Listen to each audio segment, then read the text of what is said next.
Series 1. 1. Is the Church a charitable trust?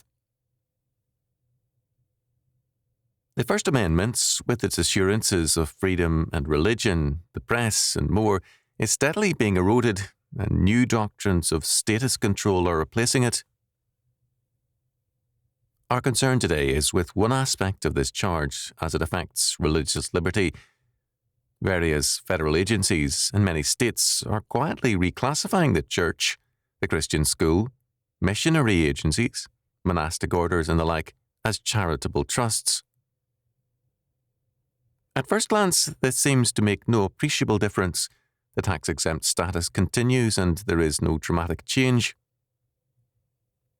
A charitable trust, however, is an organization which is accountable to the state for the use of its funds and properties without regard to race, colour or creed. The last is the critical point.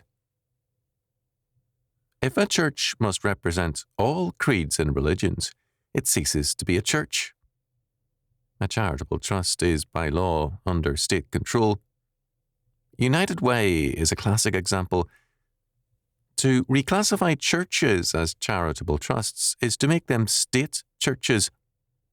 It means also that, whenever civil authorities choose to do so, they can require that a church give equal time to all religions. A Buddhist temple, and there are a few in the United States, would have to give equal time to Christianity and Mohammedanism, and likewise the various Christian churches would have to give equal time to all other religions. Somewhere down the road, this will be required of our churches unless changes are made soon. In at least one case, in California, the state argument against the church was that the courts is the ultimate custodian of all church funds. The institution itself and all those who run the institution are standing in a position of trust, the property being truly owned, not by the institution or individuals, but rather the people of California, under the laws of the state of California. Although the property is held by the charitable organization, it is held for the benefit of the public at large. In other words, your church does not belong to you.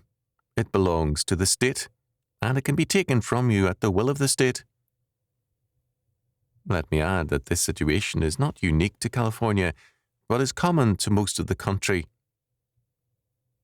But the church is not a charitable trust, nor is it state property.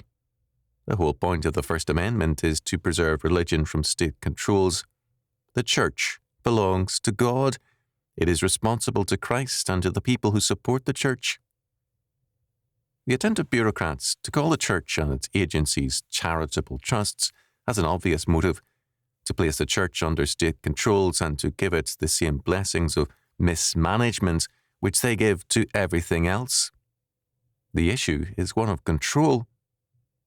Should the state, or the Internal Revenue Service, or some other agency control the church? Who is Lord over the church? Christ or Caesar?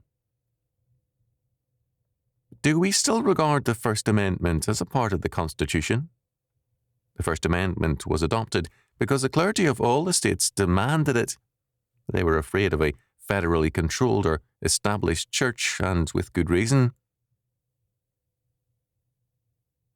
Last year, at the demands of countless Americans, Congress adopted the Ashbrook and Dornan amendments. These tied the hands of the IRS for the fiscal year, barring it from intervening in the affairs of Christian schools and churches. Now the IRS seeks freedom from such restraints for the coming fiscal year. Unless we stand for freedom, we shall soon have nothing to stand for.